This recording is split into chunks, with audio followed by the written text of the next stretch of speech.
And welcome back to episode 95 of the Weekly Tech Rant with me, Jay. And me, Carl. Well, Carl, we're back after our week's break. We Doing are a indeed. little bit of a break after our summer game special, which hopefully everybody found enjoyable. And obviously, it was something we were looking to talk about. And some of those games, well, we spent a lot of time in, but that's a whole different story. We did. So we're coming to you recording from the respective studios in what I can only describe as oppressive heatwave, as the mercury has hit probably at least 30 today here in the UK, and will continue to do so for the following week. That does sound a bit like a weather report, I agree. But given the tech outlook angle, for next weekend is very, very, very hot. well, that's what I mean. Talking about tech, isn't it? And I guess machine learning predictions. You look at the different weather apps; they're kind of saying between 29 to 40 degrees, isn't it? This kind of window. A bit of a gap in the a broad range going on, isn't there? It is, but what I will say is it's certainly going to be toasty. So hopefully you've got adequate cooling for your computer equipment, your servers, and And yourself. Well, I was going to say I was in the garage earlier listening to the server rack, and it was just a little whiny on the old fans. How was it? So then we are back this week with our usual schedule programming, and we have quite a lineup for you. So let's get things started then. Right. So apparently, according to The Verge, I quote, "The GPU shortage is over." Is it? I'm not convinced. I'm not. Well, apparently, according to one of the Verge writers, they published an article the other week, whereas they reckon that the average price of graphics cards, and in particular an RTX 3080 based on eBay sales prices, has dropped from a high of close to $2,000, which was back sort of November, December time, is now down to an average of $702 as of the 1st of July. Right. Okay. And apparently also they're saying that they are seeing quite a few cards in stock, in particular in the US. I will add in Best Buy. Yeah, I tried to look in the UK when I saw this article, and they weren't in the UK.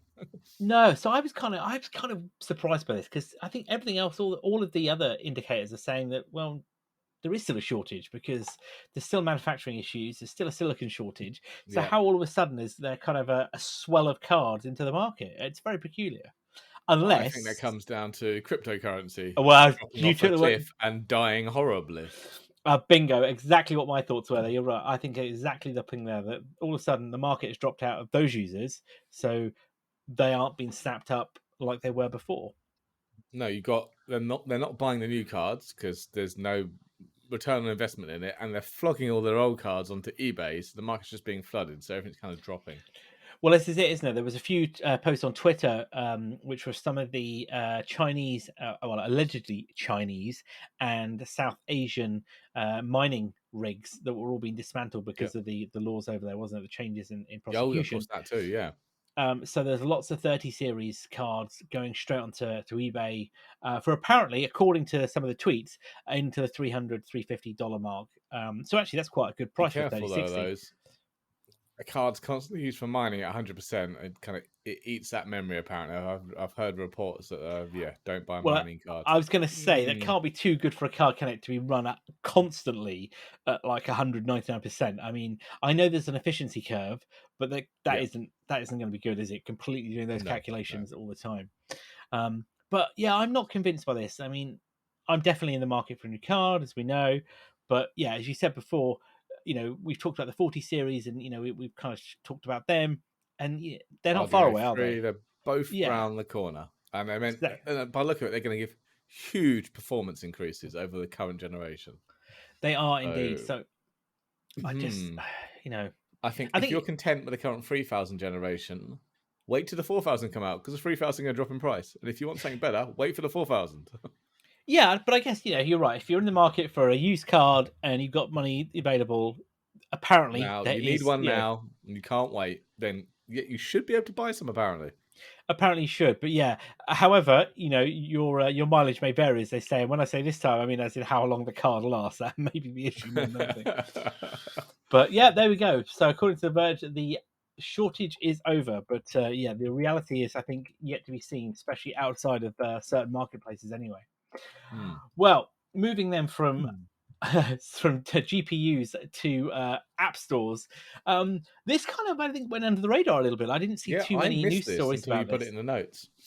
But during the week we were quiet, there was a call from the FCC in the US to Apple and Google to remove TikTok from both of their app stores or respective app stores. I was. And this was to do with the fact that it was seen that TikTok, and I quote from the commissioner of the SEC, said it was a sophisticated surveillance tool and data Yeah. gathering apparatus for the Chinese authorities. But hang on a minute, Yeah. didn't when all the Trump thing went off, didn't TikTok move itself to the US or headquarter itself? I'm sure they did, didn't It did. It's now, yes, TikTok US. There is a TikTok US. It's a US company, and houses those US users in US data centers powered by Oracle. However, Chinese employees still have access to the data, they? and backups Yes. are backed up to the US and to China. I had written my notes down somewhere. Where's it gone? Oh, and Singapore. Okay. Okay. So So that was the issue. yeah, basically they're still harking on that TikTok poses an unacceptable national security risk due to extensive data harvesting being combined with Beijing's apparently unchecked access to that sensitive data. So ByteDance have responded, and they did confirm that some employees do have access to TikTok's US data. But they went on to clarify, however, that these employees are subject to a series of robust security controls and authorization approval protocols overseen by a US-based security team. Who pays them though? But also that kind of Uh, contradicts the fact of why you're holding the data in the US, yeah, but yeah, actually you're taking it across borders to back it up, and you're allowing non-US datas, non-US administrators mm, to yeah, access that data. That's yeah. It's not good. I mean, they did go on to say that they will fully safeguard user data and US national security interests. They are going to move all their backups to reside within the US as well, and delete any data outside of the US for US users.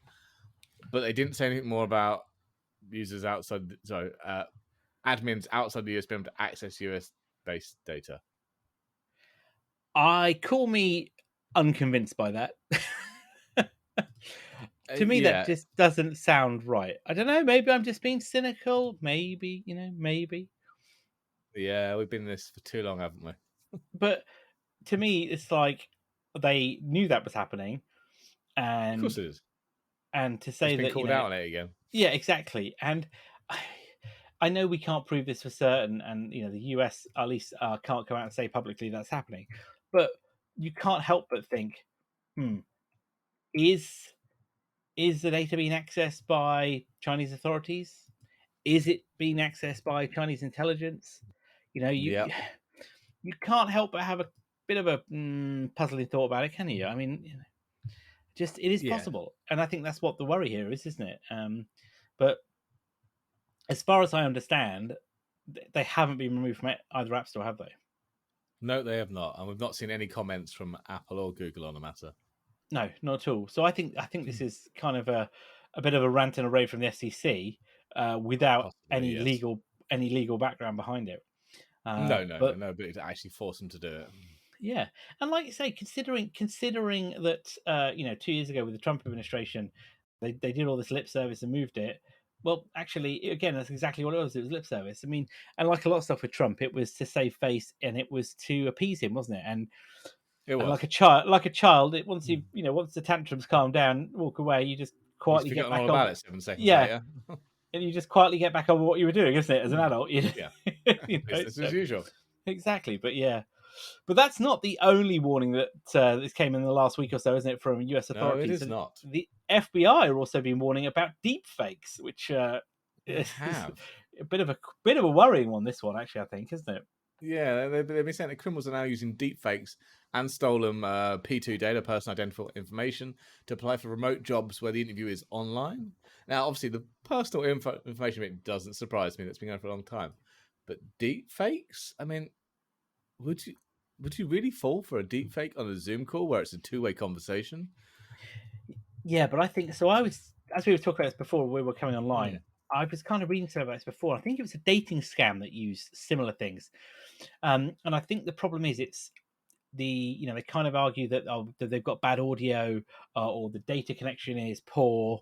Right. That would amount for, I guess, the inconsistency, isn't it? Like, oh, there's a pause or there's a delay. You know what? We've all had those before, haven't we? Where Honestly, we've been if on you look Zoom. at a deep video, I mean, I've seen the pre-recorded ones, and there's just something unnatural about them.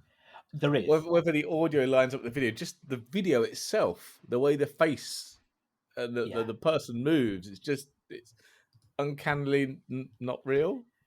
No, and there is kind of, they're good. Don't get me wrong. They're very good, They isn't it? are, yeah, I've seen some really good ones, but still not enough to actually fool me. No. And that they're pre-recorded, let alone an actual two-way conversation. And as I say, I think what this has been for, isn't it? It's been for jobs that are, as you say, remote working jobs, I guess, Yeah. developers or things like that, isn't it? Where they Yes. don't have to be somewhere, they don't have to be present in front of the employee.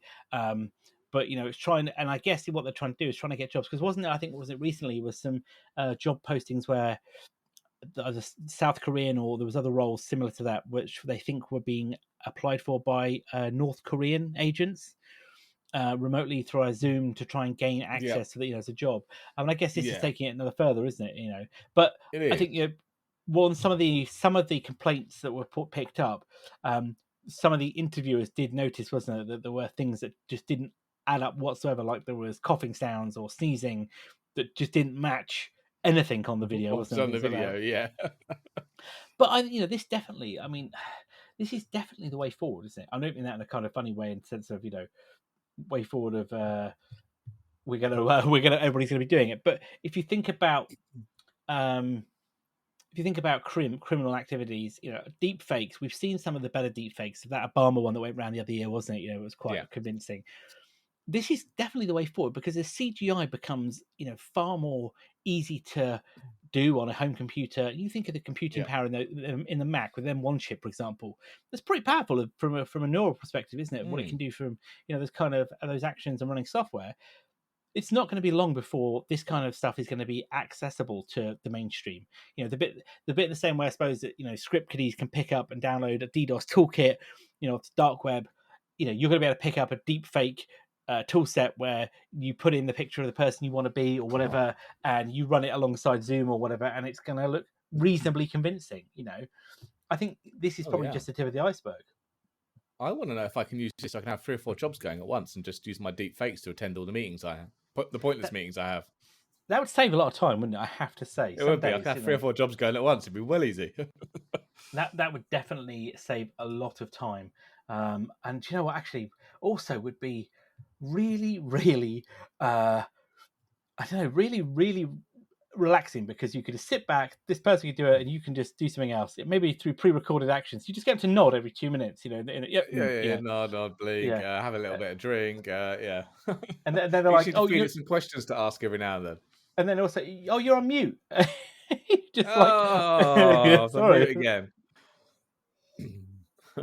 Definitely good. But yeah, so scams like this, especially I think jobs, and also dating, not data. Yeah. Dating, those kind of scams are going to be probably more as well. But yeah, interesting. But yeah, keep an eye out, please, because deepfake are definitely not going away, especially as it's so easy to do now. Right then, let's change tack and let's talk about the new M2 MacBook Pro. So, if you have, recollection, back, a few weeks ago we had WWDC. WWDC we had the new M2 MacBook Pro. So this is the one of 2 new models with the M2 that has been released. So the other one is the MacBook Air M2, which is the new redesigned model. Looks very sweet, doesn't it? Very nice. Available Friday. Yes, I think pre-orders happen just gone, and they're available next Friday, isn't it? So, but also they also launched, the MacBook Pro model. So this is a 13-inch base model of the MacBook Pro, in that ancient chassis. Yes, with the ancient chassis, which used to house an Intel chip, now houses an M2 with a base of 256 gig of storage and 8 gig of RAM. Now you can spec that up, but what we're talking about here is the base model. So this is the entry level design. The $1,299, is it? It is, yeah. And it is not a good story, is it? so far, considering the benchmarks that have No. been done by independent testers, including Max Tech, who have put out Yep. several videos on this. But Apple have got some explaining to do, I think, here, haven't they? Really, They have castrated the SSD. that's a good way of doing it. Yeah. Yeah.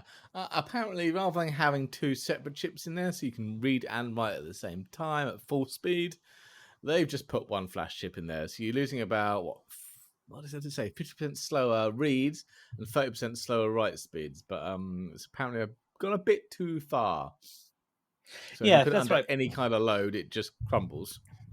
But because even in the previous generation models, Apple were using two of the NAND chips, weren't They they? were. Even so you're getting good write speeds between them. But here, as you say, they've gone almost like is this a victim of the supply chain issues we've been seeing? I wonder.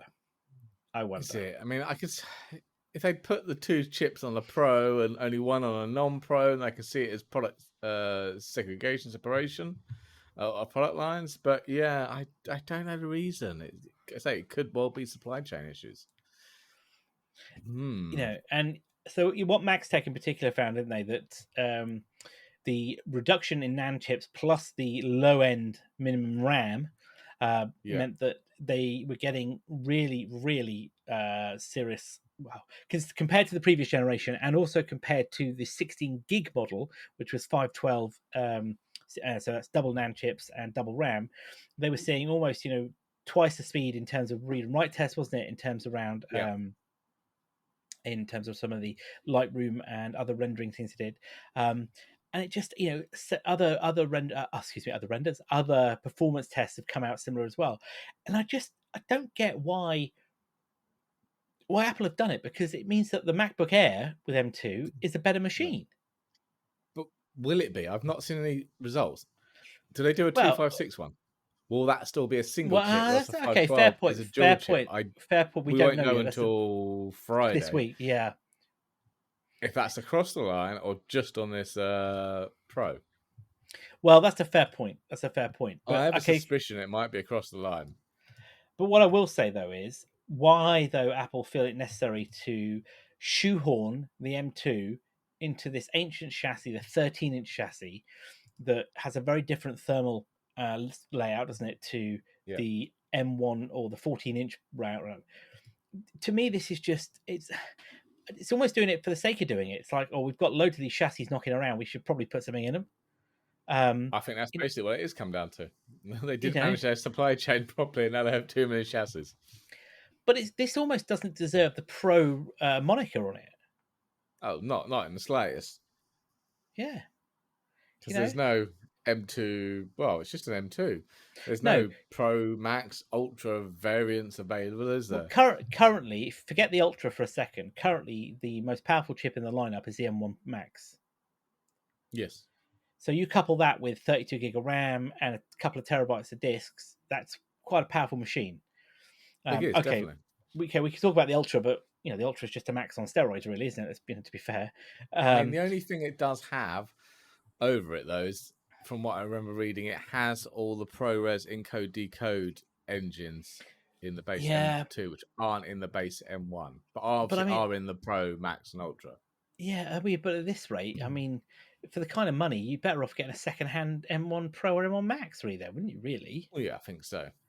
Given if that's what you need, okay, I know you wouldn't have the most cutting edge, but at least you'd have the newest chassis design, you'd have better thermal layout.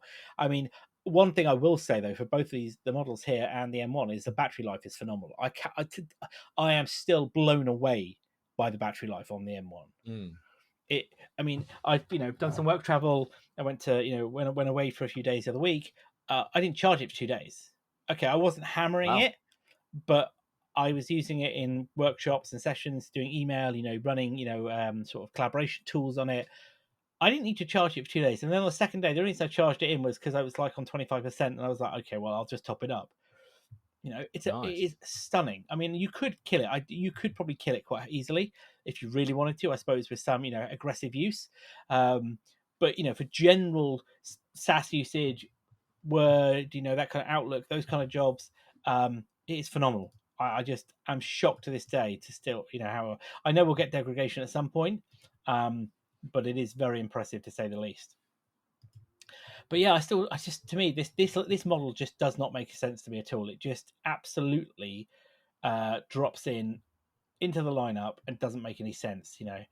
Given that we can probably guarantee that by October we should see a Pro model, as in an M2 Pro, and then the Max I suspect will probably follow on either similar time or probably was it? I think that was just after, wasn't it? It was slightly after. No, it was the. Well, they said no, it was the same event. It Was the same event, wasn't Yeah. it? So yes, you're right. You were right. It was the same event. But yeah, so I mean, why would you do it? It just seems bizarre, absolutely bizarre. Given though the redesign of the M1, the M2 Air got a brand new chassis, didn't it? Completely thinner bezels, completely redesigned screen interface. Got the 1080p webcam, and now I'm guessing. I have to say I can't remember. Did this get the 1080p webcam as well? I don't know. But I'm going to guess not. I don't know. Now you've said that. Now I've said it to myself. No. Do you know what? Just a quick look up. It's got the 720p. It's literally the old one they've just slapped an M2 in. Completely old. Yeah. Absolutely terrible, isn't it? Absolutely terrible. I do wonder sometimes. Don't buy it. Yeah, I would agree. And given that video, if you get a chance to have a look at the video from MaxTech, those guys test it thoroughly. Yeah, okay. And most of us aren't going to be doing 42 megapixel rendering images in Lightroom, but it proves a point, doesn't it, in terms of if you are pushing this to its performance limits, what it's going to do for you. But yeah, do not buy. I mean, it's not going to take long to eat through 8 gig of RAM using a couple of applications. You then have to start paging that out to the SSD where it suddenly tanks.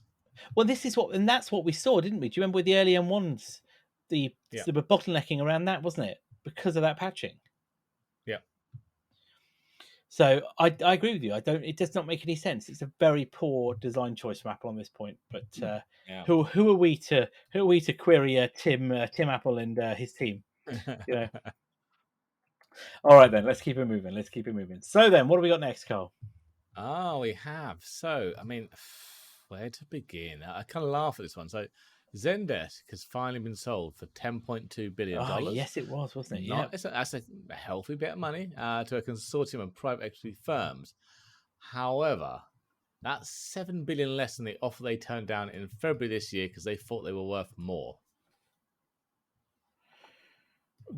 Yeah, I was going to say they were trying to sell themselves to. They got an offer of $17 billion in February from. That's right. They turned it down, saying it wasn't enough. They turned it down, wasn't enough. Yeah, and now they sold for $10 billion.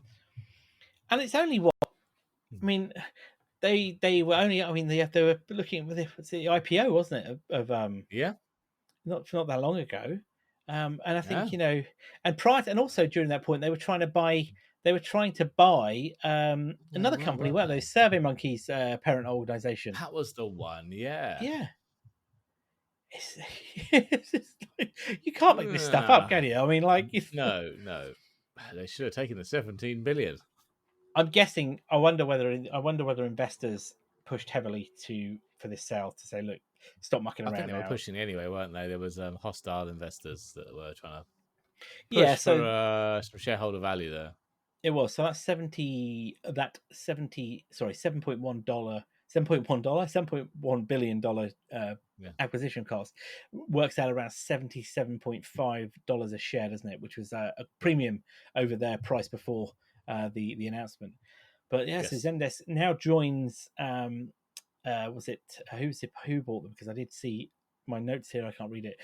Perrimer and Hellman and Freeman, which sounds like some kind of condiment company, doesn't it? It does. I should probably apologize. I shouldn't say that.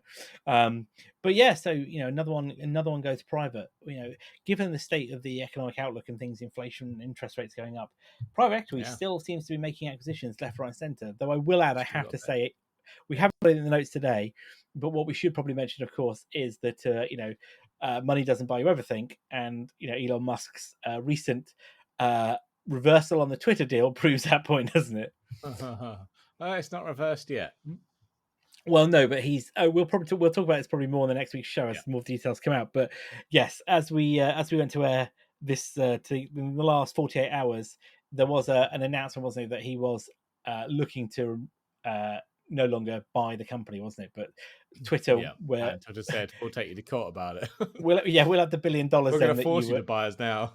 Yeah, we'll have the $1 billion that that you were Oh, said that was wasn't it the what's the word the penalty fee, wasn't it? You know. it is, yeah, they get out clause.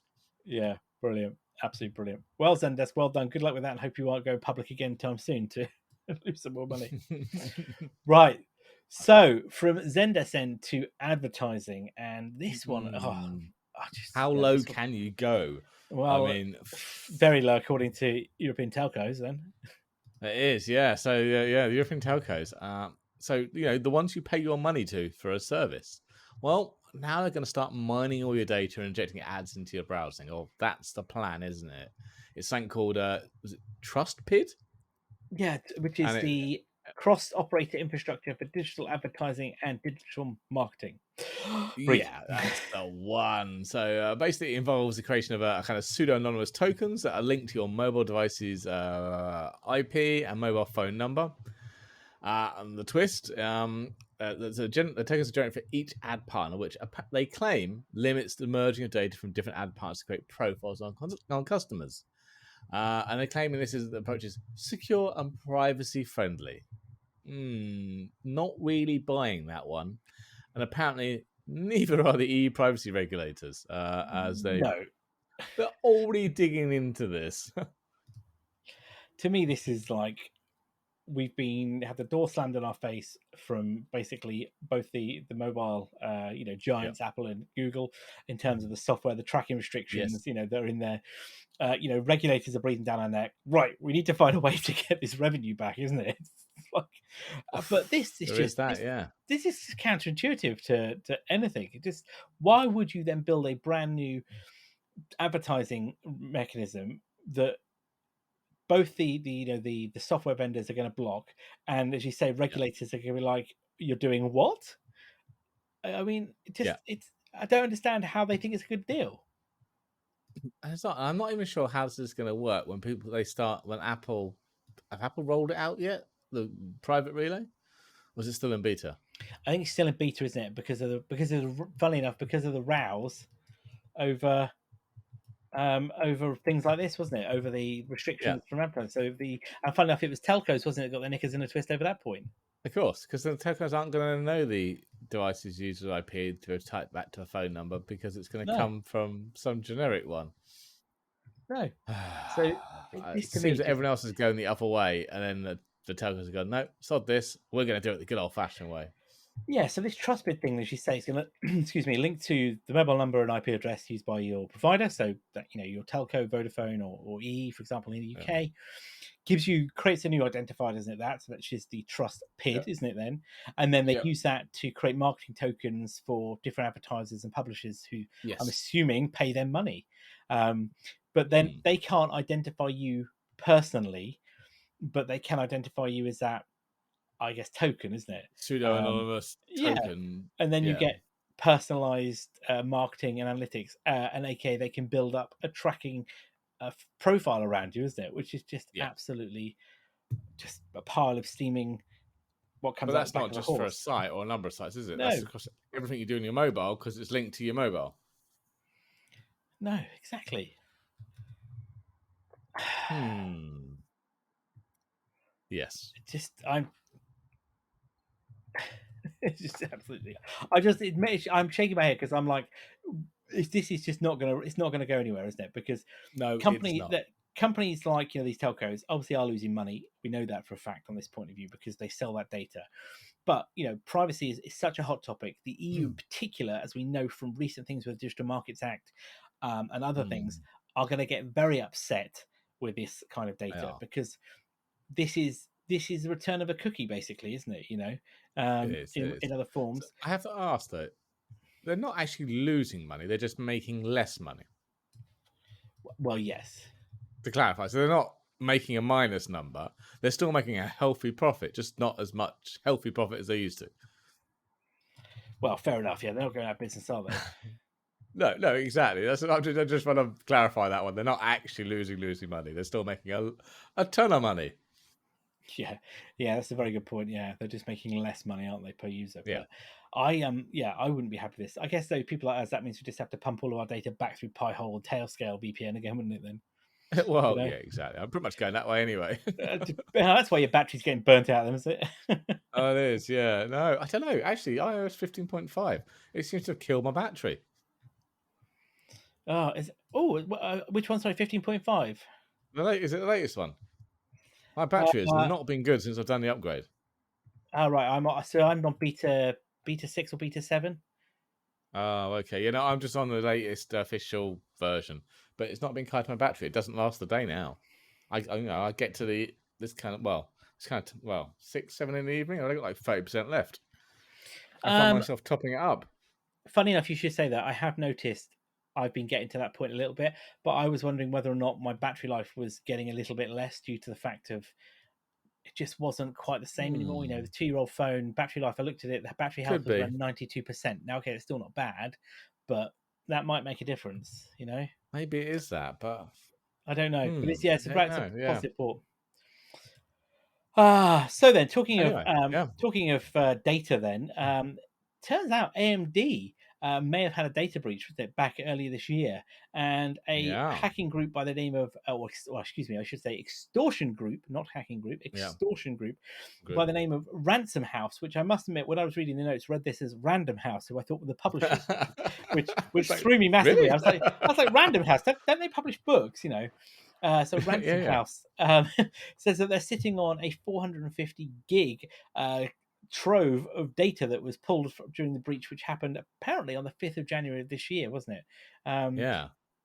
But AMD not saying too much around this, are they? In fact, don't We've be had saying anything. nothing at all. And so Ransom House say they didn't carry out the hack themselves. They're actually merely a kind of a mediator between They're a the middleman. attackers. They're the middleman between the attackers and the victim to ensure payment is made. But anyway, they haven't actually released a sample, haven't they? It contains network file, system information, AMD passwords gathered in the breach. Now, the AMD passwords aren't that secure, are they? No. No. One of the major ones was just password. Yes, I mean, let's be quite honest here. If you're going to secure something, I recommend a slightly stronger password than password. I mean, Password. Yeah. even your granny probably knows that's not a good password, is Quite possibly. it? Did make me chuckle. I'm like, oh man, really?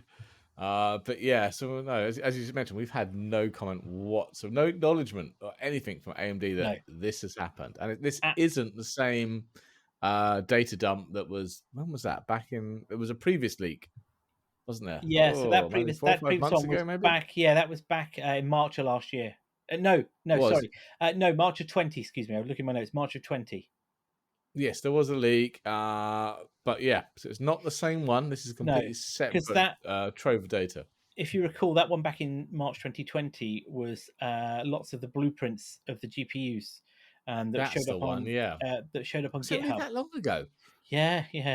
Tell me about it. Yeah. So that was back. Tell me about it. So that was back, 2020. So this is apparently completely new, which according to them is not just anything to do with that. Now it includes files around their network information, passwords for other systems, as well as other data, wasn't it, to access it? But there is some rumblings that this might actually not be everything that they said isn't it? Yes. And it might actually be a smaller amount of data that could be used to do an extortion job as opposed to a real breach. But again, there's no information. And I think another commentator or researcher thinks that it could be from an AMD partner, which would imply why some of it was AMD, and then you could pass it off as AMD information because you and I both work for companies where you have a partnership with somebody. And I don't know, you can access we have copies of their sales material or product information that's shared under an NDA because of the partnership, and vice versa. So it could be something like that. But I mean, with AMD, obviously, it's going to be things like schematics for latest GPUs and stuff like that. It's for its partners to be able to make the GPUs. Yeah, exactly. So there's a good chance that it could be true, but it might not just be, as shiny as they said. It could be more of a, I guess, more of a look at this. It says AMD on it. Nudge, nudge, Yeah. wink, wink. AMD on the tin. Pay us the money. Exactly. Yeah. When you open the tin, it's, well, you've sold me something. The old classic eBay job, isn't it? Of buying a, Yeah, I've the got old myself switcheroo. the old switcheroo of buying yourself an iPhone, and when it turns up, it's a brick in a box. No, Uh, that's the one. Or it's just a box. You missed that word box. oh, don't. On the eBay listing. I've never understood that. I'd be honest with you. You see these eBay adverts, and I'm like, why are you selling the box? But yeah, They're you're hoping right. some silly person doesn't read properly and pays them a lot of money for it. Well, there is that, I guess. There is that, definitely. Right then. So we'll Talking of follow up silly on this people. one. I was going to say, yes, talking of silly people, we'll follow up on this one when it gets more information. But yes, talking of very silly people. Oh my god, this one Oh. again. You couldn't make this up if you tried either. I don't think, could you? No. So Gene Levoff, who's the former director of corporate law at Apple and co-chairman of the Apple Disclosure Committee. So basically, the man responsible for stopping insider trading has pleaded guilty to 6 counts of security fraud, aka insider trading. Oh my god. And not like giving other people information. No. He used it with his own name and his own shares to make money or avoid losses. I just. Anyway, he used his non-public information about Apple's financial results to make his trades better, on his Apple stock, earning himself $227,000 and avoiding losses of $377,000 altogether. The biggest one, get this right. This is what I don't understand. His biggest trade was a sale of $10 million of his own Apple stock in July 2015. Basically, pretty much all his shares, and came just before Apple announced worse results than the market expected. So this saved him losing $345,000 on those shares. I'm sorry, if you got $10 million of Apple stock, do you really need to be doing this? I mean, $345,000 isn't a lot compared to the 10 million, and now potentially a lot of time in jail. But like we just say, the irony of the man who's responsible for protecting Apple from insider trading, and you and I have both worked in companies where there's been shares, public companies, so you get that once a quarter typically, isn't it? Just before results, a couple of weeks before results, that's a couple of days after. There's usually an you're email. not allowed to sell them, are you? That's it. You're not allowed to sell anything. You sign the documentation to say that you or buy. Yep. You sign documentation to say, of course, that you won't use that information to provide I think that could be inside trading. Yourself. And it's just like just lost for words on this one. For the man himself. It does it. And like you say, it wasn't cost him though.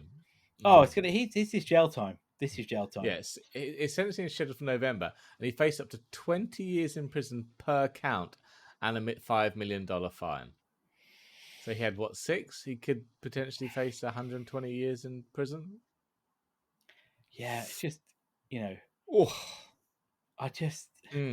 Apple shares go up, Apple shares go down, but I mean, if you've got 10 million to save yourself 300k, I mean, okay, yeah. I mean, I don't have 10 million, so who am I to But would you gamble going to prison and losing it all over 345 grand if you had 10 million? No, you wouldn't, would you? Well, at least I don't think you would you? No, I mean, I wouldn't. No. I'm just puzzled by why you'd want to put yourself in that position. He's clearly, I keep trying. He can't be a stupid man. He made it to be director of corporate law and co-chairman of the Disclosure Committee at Apple. So I wonder sometimes, though, vaguely clever. Yeah, but is this the classic? He thought he was too clever to get caught. Maybe, but it was such an obvious trade. Yeah, it's going to show up, isn't it? In his own name. Well, that kind of sale, that size of sale, that's going to show up. I mean, it's not like you chucked it up into 500 smaller transactions to try and get under people's radars that you did in one big one. No, absolutely nuts. Absolutely nuts. I say that's probably not just going to get scrutiny from Apple. That'll probably get scrutiny from the SEC as well. Oh yeah, definitely. Yeah. Well, it was a nice problem to have. 10 million stock. Oh yeah. I mean, it absolutely nice to have. But yeah, absolutely crazy. But well done for trying. I'll give you that. But yeah, good luck with the court case. There won't be a next time. No, there won't be a next time. Right then, right. I feel it's time for. Oh. What's going on? I got all the sounds. Right. Well, thank you for that introduction. That's better. Oh, well, let's kick off the rumour. We've got quite a few rumours this week. It's full, isn't it? It's quite full. So what do we got first then? Fire up the rumour. Apple Watch Series 8. So we've been hearing, well, we've mentioned this many times, it's meant to be in the watch for quite a long time. The body temperature sensor, isn't it? Oh, yes. But apparently it's not panning out quite as well as expected. So the rumour is we're still getting it in the Series 8. But instead of giving you an exact reading, the watch is just going to tell you if it detects a spike in body temperature. So obviously, it will constantly take your temperature, and if it's out of the norm, it will alert you and encourage you to talk to a doctor. Yeah. Not quite what we were expecting, was it? No, not at all. And I think there's around the temperature sensing is there, there's a lot of inconsistencies about calculating temperature from the wrist, isn't it, compared to other areas? So it's taking the temperature. It's not as reliable. But I think the spiky body temperature, I think, combined with other factors, isn't it? So maybe blood pressure, maybe blood level, but heart rate, excuse me, oxygen, O2, heart rate. That's what I was thinking. Sorry, could use some clever software and algorithms to give you an indication that you're not well, which I think is probably pretty good, isn't it? Now, imagine if remember the other rumor was around the AirPods, the next model of AirPods Pro with temperature sensors, wasn't it? Well, the in-ear temperature sensors. And now imagine combining them with that watch data. I mean, by the way, you've got a temperature, of like a 38.8 or whatever, your heart rate's through the roof and your O2 levels at it. We think you've got COVID. That'd be quite clever. Yeah. Well, I was going to say, maybe they should, ship an external probe with it, but are you going to shut that? I don't know. My mind was going down a murky road, so we'll move on from that rapidly. I don't want to know. Earpods are the probe we need, okay? Yeah. Like, where are you going to put a probe? Oh, no. No. So there were some more rumours that came in the Watch Series 8. So I'm going to swiftly roll. Yeah, we're moving on. So Ross Young, he says we're getting a third size, a larger 50mm display. He's the display guru guy. So this is up from the current 45 and 41. He's got is he 100% track record or something like that? I'm wondering if this is the alleged rugged version, because we're meant to get a rugged version, aren't we? That's correct, aren't we? Heavy duty sports, rock climbing, or whatever. So could the rugged version be getting a larger display to help you see it clearer outside? I think you could do. I think this makes sense because there's been a few different rumors about the ruggedized version. Now, there's been a few mock-ups I've seen on other sites that look similar to like Casio G-Shock style. The screen size could extend by from close to 2 inches diameter. That's what they're talking about, like 1.9, which would give quite a bigger. But I think the one thing the ruggedized size needs is the display size is one thing, but it needs better battery, because if they're bringing in some of those features that they talk around with multi sport tracking, if you're a triathlete or something, the battery's going to get hammered, isn't it? It's one thing going for a walk for an hour. Display that's more space in a bigger chassis. Yeah, so are we going to get a bigger battery? Yeah. I think it's possible. But there's another thing, isn't there, around the chips, isn't there? Around the S8 chip, isn't there? Now, we mocked this last time, didn't we? Ruthlessly. We probably shouldn't have done. Allegedly, the S8 chip is going to have the same spec and performance as the S7, which, if you remember, it's just really a rebadged S6. Yes. I wonder if you took one apart, you'd just see S6 scrubbed out and S7 scrubbed out and then S8 written on the chip. It's basically what we're doing. Yeah, but what I wonder then, so then the S8 then is going to be the same chip that's in my watch, for example. Yeah, you got the yeah. Apparently so. Whether any But more, well, we've got more sensors coming apparently because we've got the temperature one, but the core chip itself is the same as the S6 apparently. now, what I will say is, I have to say, I don't feel it doesn't feel slow to me. No, I mean, I'll be honest. I've got the Watch 4, and very rarely does the chip in that seem slow. Yeah, it doesn't feel slow at all to me. So I'm not like panicked, like, oh dear, this is kind of worried about, like, No. I would be but I think, as we were talking about, the more sensors that are coming, there are more, things in it. It is, I think, it would be probably it would be wrong to say it's exactly the same chip. Um, I would say that it's probably been slightly tweaked, isn't it? Probably to get more out of it. Yeah. But as long as it can cope with the capabilities, the new sensor types, the new data, then actually, Mm. I don't think it's going to be too bad, to be honest with you. No, no. And it is But, the same chip that's going to be in another product. so it is, isn't it? And a slightly Mr. different product. Gurman. Yes, slightly different product. Mr. Gurman is saying the S8 chip will actually be powering a new HomePod. My understanding is this is going to replace the now discontinued, the original one. The big tub-like one, Well, not you the can't buy mini. that anyway, can you? That isn't. I don't. You've not been able to No, buy a so home. it's replacing that. It's going to be they're going to bring out a new replacement for the original one. The original one uses what, the A8 chip, doesn't it? Yeah, which I weirdly is, as you say, been discontinued, but still gets firmware updates. Oh, does it really? Yeah, Okay. yeah. But money, if it used the A8 chip, is it just a problem of producing A8 chips, and that's why it's been discontinued? The Well, that A8 is quite an old chip. yeah, that's probably yeah. Why would you build something in and it's not going to Because we have? always thought it was odd when they discontinued it and didn't bring out Yeah, a replacement. So it had to be some kind of supply chain issue. definitely. And I also would say that given um, it doesn't have the other capabilities like ultra wideband and things like that, does it?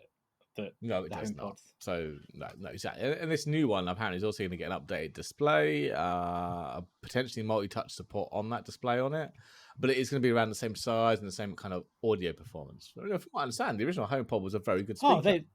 from what I've seen and heard of them and know people that say it, they are phenomenal speakers. And when you put them in stereo mode either side of a TV with your Apple Yeah, TV, they are pretty impressive sound quality. So I don't think there's any concerns in terms of the no, output. It was it's just just, bringing it up to date, isn't it? well, why did they kill it? And I think a lot of people are upset, weren't they? And They were. we were talking. I think we were talking about this the other day about how much they were going for on eBay. They're a phenomenal amount of money on eBay. Hmm. But yeah, so the HomePod Mini, though, I mean, great device itself. I mean, I've got Yep. 4 of them in the house. Have you? Yeah, so I've got 1 in the office, 3 in the house. We love them. They are, absolutely great bits of kit. Have you got rid of all Uh, your Sonos now? the only Sonos type speaker we've got is the IKEA Symphonisk bookshelf Oh yeah. speaker, which is in the kitchen. But my wife uses AirPlay for that. Ah, okay. You just not thought of putting a mini in there instead. No, because that speaker does the job and it works perfectly fine for AirPlay too. So it Fair enough. actually does what it says in the tin. Oh, of course, yeah. That's all you need. So yeah, exactly. So it does exactly the same as funnily enough, the HomePod Minis anyway. But the kids have got a HomePod Mini in both their bedrooms, and we've got one in the living room Nice.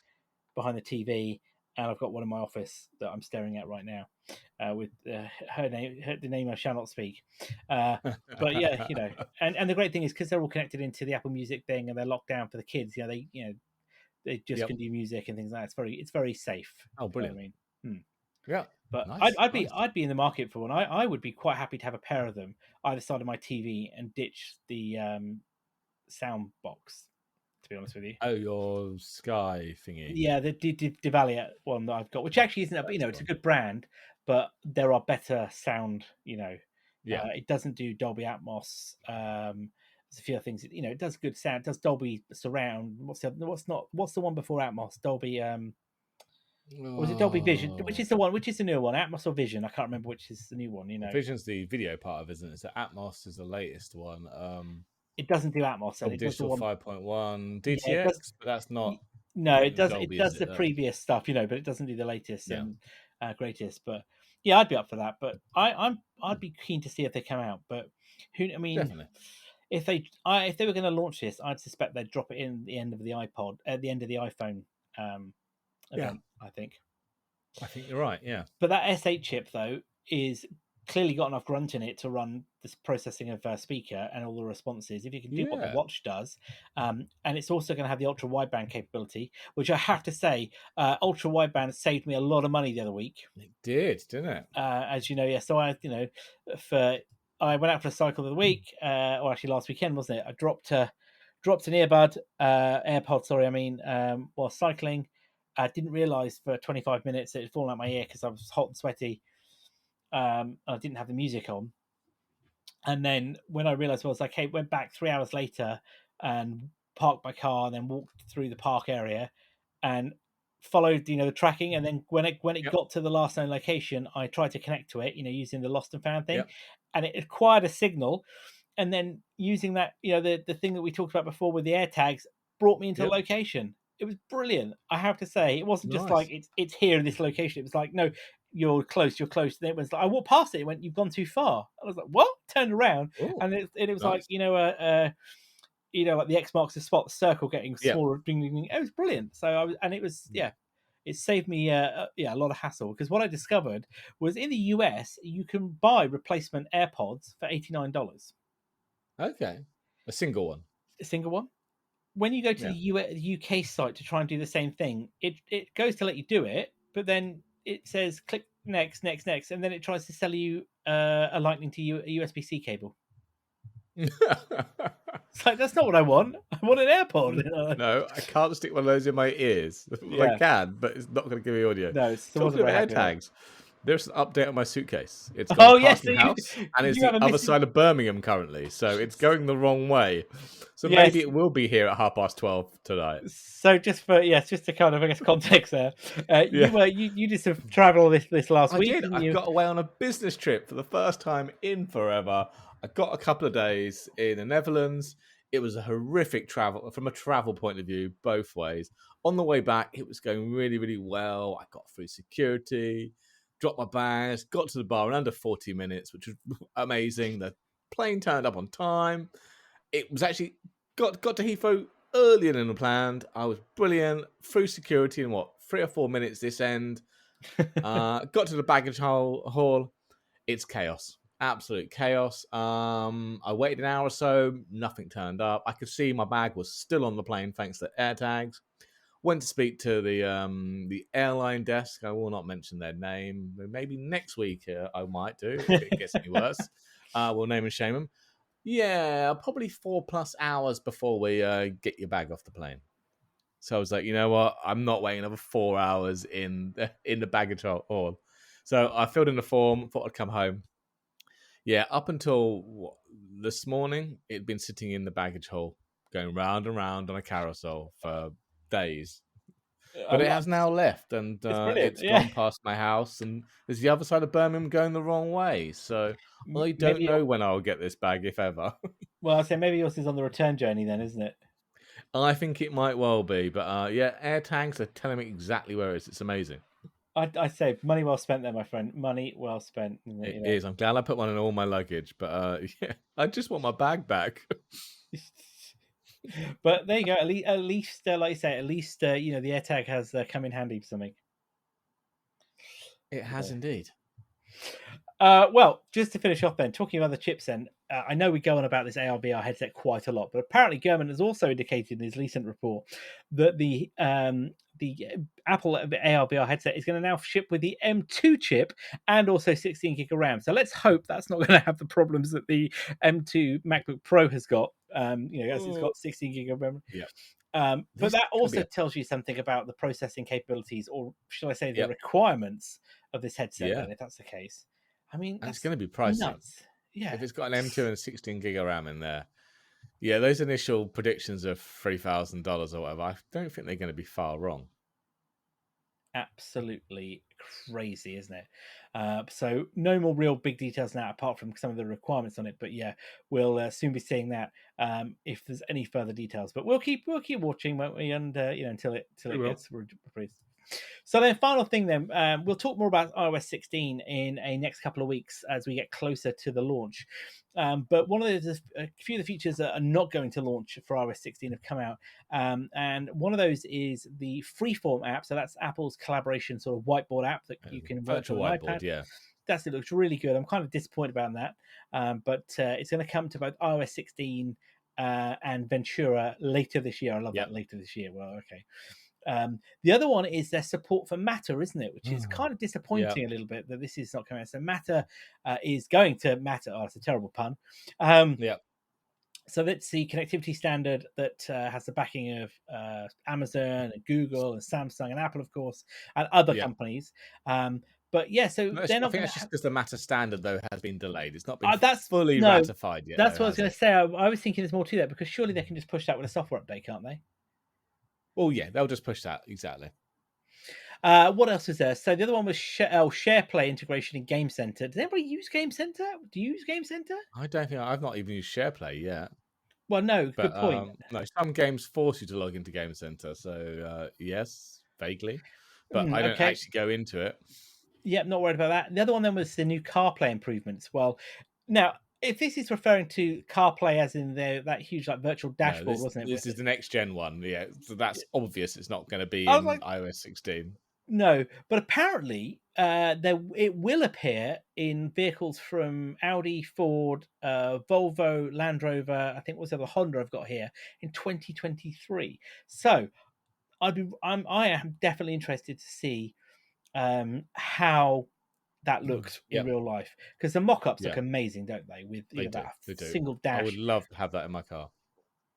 I'm going to have to say I want to see how those manufacturers actually bring this to life because we've all seen car prototypes, haven't we? Mock-ups.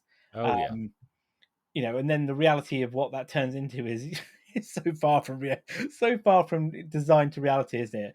I want to know whether Apple do the same here, or the manufacturers, I should say, do the same with CarPlay as well. We'll Um, see. what was the other one? So there's a couple other Live activities.